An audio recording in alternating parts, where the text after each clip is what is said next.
Today we're down at Oulton Park on the Porsche Club GB track day, so there's a huge array of Porsches here and really nice mixture out on track. But we've also brought down the car that we've had in the crosshairs for quite a while, our very own 991 GT3 RS. Now last time out on track at Donington Park, these two went head to head and we were only 0.1 seconds off the time that the GT3 RS set. Our GT4 had it in the corners, we were up on time, up on performance and up on speed, but on the straights, our GT3 RS still managed to reel us in and start pulling away again due to that better gearbox and that additional power. Where we're at in the build now though is that each upgrade we begin to make is coming at a much higher cost for a more incremental gain. So an example of that is early on in this build we fitted our full kinematics kit, which offers a big reduction in lap time for a relatively low cost. Whereas then we moved on to the three-way coilovers, which are a much bigger cost, but have a more incremental gain on lap time. And that's because we're slowly chipping away at the big changes, and now they're getting finer and finer as we refine the chassis, just to get that little bit more out of it. The three-way coilovers are undoubtedly better than the stock system, but the stock dampers are still very good, so they only offered that incremental gain in performance as the car currently sits. However, they are a piece of the puzzle for further upgrades that are going to come. So let's take a look at those upgrades and also run through how we're going to make this car better throughout the course of this year. The engine in our GT4 is naturally aspirated, so on the pursuit of more power, we could have looked down the turbo avenue and we could just put turbo kit on it and increase boost, but we didn't want to take away from that naturally aspirated driving experience, so we really didn't want to go over to a turbo kit or anything along those lines.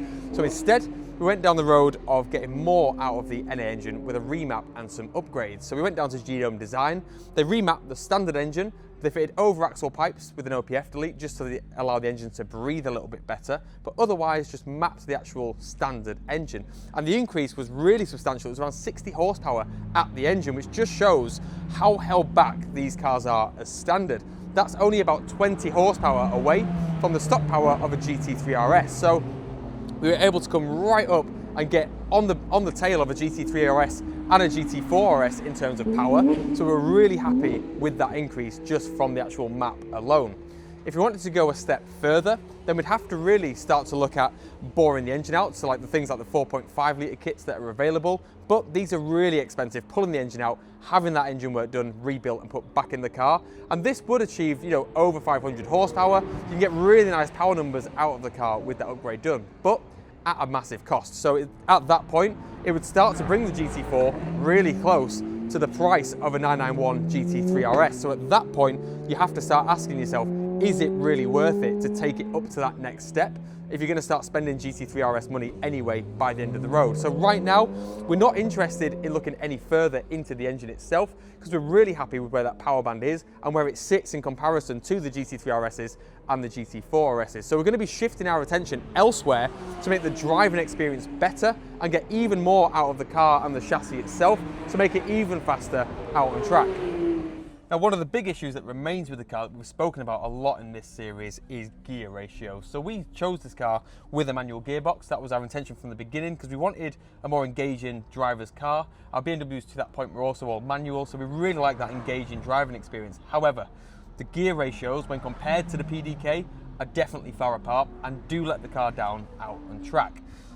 This was really apparent when we got the GT3 RS, especially with the PDK box, and having those gear ratios out on track just made such a massive difference to the driving experience and to staying inside that power band. So with the current gear ratios, third gear is extremely long and second is a bit too short. So you end up always out the power band in certain corners on track, and there's not many ways of getting around that apart from going in too hot or slowing down your entry and speeding up through the corner second into third. When we did the engine map, it did help us a lot because what it did was move the torque range down, so we got more torque lower down in the rev range, which meant we could use third gear a lot more out on track and get the use out of it because we weren't bogging the engine down. So that really did help, but it still is an issue. Here today, for example, at Oulton Park, I'm struggling to get out of third. On some straights, I'm just clicking into fourth, then back into third into the corner, and in two very, very tight corners, I'm into second and then straight back into third again, right at the top of second. So it's mainly a third gear circuit once again, very similar to Donington Park, mainly third gear everywhere. So it's really hard to get out of that gear and start using the gearbox effectively out on track. So there's two main solutions for this basically. One, which is the lower cost option, which is the final drive ratio upgrade. So that's where the actual diff ratio gets replaced for a shorter final drive, and this brings the whole gearbox down. What this would mean is out on track, we'd be in third mainly, into fourth, and we'd be using more of fourth gear, and we'd be higher up third gear when we needed it more. So that keeps you in that rev band, and it makes those two gears more available. But what it does do is basically first and second become fully redundant. First becomes really redundant, and then second we wouldn't be clicking into anymore. Instead we'd be into third, which still runs that risk of bogging down at the bottom in the really tight hairpin corners. So you're still gonna have that issue even though it is heavily reduced. The second option, and the one we're much more inclined to go down the route of, is replacing all of the gear ratios in the gearbox itself. So those 6 gear sets can be replaced for new gear ratios which work more effectively for its use out on track. This means you can make sure that each gear ratio is actually going to be effectively usable in the range we're looking for, and you can even have the nice thing of having 6th gear as a bit of an overdrive, so you're not revving at 3,000 RPM driving on the motorway. So that's a really nice solution, albeit quite a lot more expensive, and it's a lot more work to pull the gearbox out and get all that work done. But we have driven this upgrade when we were out at Dubai about a year and a half ago, and the difference was substantial. It felt so good to have that manual gearbox engagement of the drive, but also always have the correct gear. So something we're definitely going to be looking into at upgrading very soon on this car, because it really is an aspect of the car that feels like it's holding it back. And when we're out on track, you know, having fun with GT3 RSs and GT4 RSs and other GT4s as well, it is a shame sometimes where you can really feel like you just need that different gear, but it's just not available to us. So we really want to get that, a line drawn under it this year, and get that upgrade complete.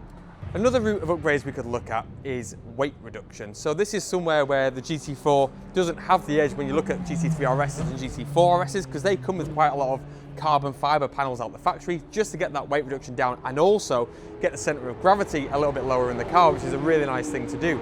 However, like we were discussing at the beginning of the video, this is somewhere where it's a real incremental gain for something that's going to cost a lot of money. So you've really got to start weighing up, is it ultimately going to be worth it compared to other things you could do first to get more performance out of the car for a similar cost. And right now in this stage of the build, we don't think ultimately it's worth it to save a few kilos of body mass for the thousands of pounds that it would set aside that we could be spending elsewhere to fix more pressing issues. The reason for this is it means basically replacing panels on the car to really look at weight reduction. And then aside from that as well, we've just added the half cage into the car, which has added a little bit of weight. Did we feel that as a major difference out on track?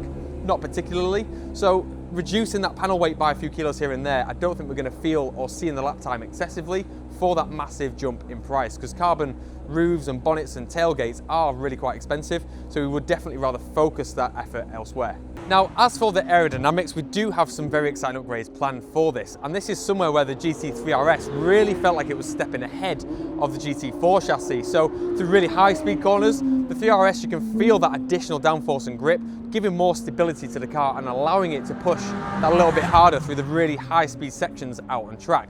So we know that this is somewhere that the GT4 lacks, as it only has a small rear wing and limited front splitter downforce. So the GT4 RS has a bigger rear wing and bigger splitter, so it has effective more downforce, but the GT4 definitely is lacking in that area. So the guys over at Vulcan Alpha have been working on a GT4 kit, so as soon as that is ready, we're going to get this car straight over to them and get that kit fitted to this car and test it out. So we're really excited to get that upgrade onto the car so we can get far more downforce out of the chassis and carry even more pace through the corners and get even more aggressive. And this is why we fitted the 3-way coilovers, because when we get that additional downforce onto the car, we would have then had to have upgraded the spring brake anyway. So we thought at this stage in the build, it was now a nice time to do it preemptively, so we're prepared for that kit to go onto the car. So as soon as we get there, we can fit the aero and we can then immediately upgrade the spring brake on that damper as it's already valved, already ready, so we can match that downforce figure in terms of the suspension. So we'll cover all that when we fit the aero itself, because that's going to be a really interesting episode.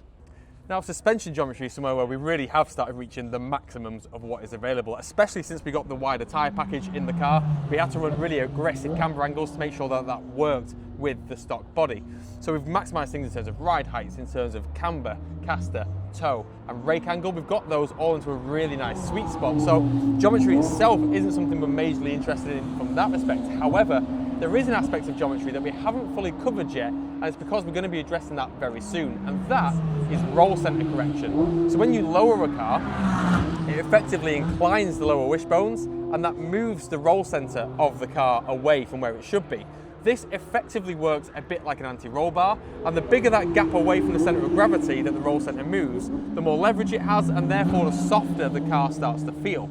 Now, this is counteracted when you usually lower a car, which is why we weren't that bothered about sort of covering that just yet, because effectively what you do when you lower a car is you can fit stiffer springs, you can firm up the spring rates on a coilover, or with our kit, you get firmer springs anyway. So by fitting a firmer spring, you're actually counteracting that roll centre shift anyway, and usually it is overall a much, much bigger upgrade compared to not lowering the car. So to date, we've sort of corrected all that with spring rate, and that's why the car feels so good out on track. However, it is an area that we would like to get corrected because it's a feature that is available to be corrected, so why not do it and get the car really sharp and really sweet as a final push for track use. We're going to do this by manufacturing lower control arms that have roll centre adjustment built into them. So that's going to be quite early in this series now going forward, so we're going to be manufacturing those and walking you through what roll centres are, why you want to correct them, and how you're actually going to go about doing that. So that's going to be a really interesting episode down the line. So we're really happy with how this car is out on track at the moment. It really is a joy to drive. I've been out a lot in the car today, and it's been so much fun pushing it to its limits and just chasing down higher powered cars out on track and just going toe to toe. So really is a good, fun car to drive. But as you can see, there's always more that you can do, and there's a lot more that we are still going to do to this car because we love this chassis so much and we're really enjoying upgrading it so far. So we can't wait to apply these further upgrades and show you exactly what a difference they make and keep on focusing on building that ultimate track GT4.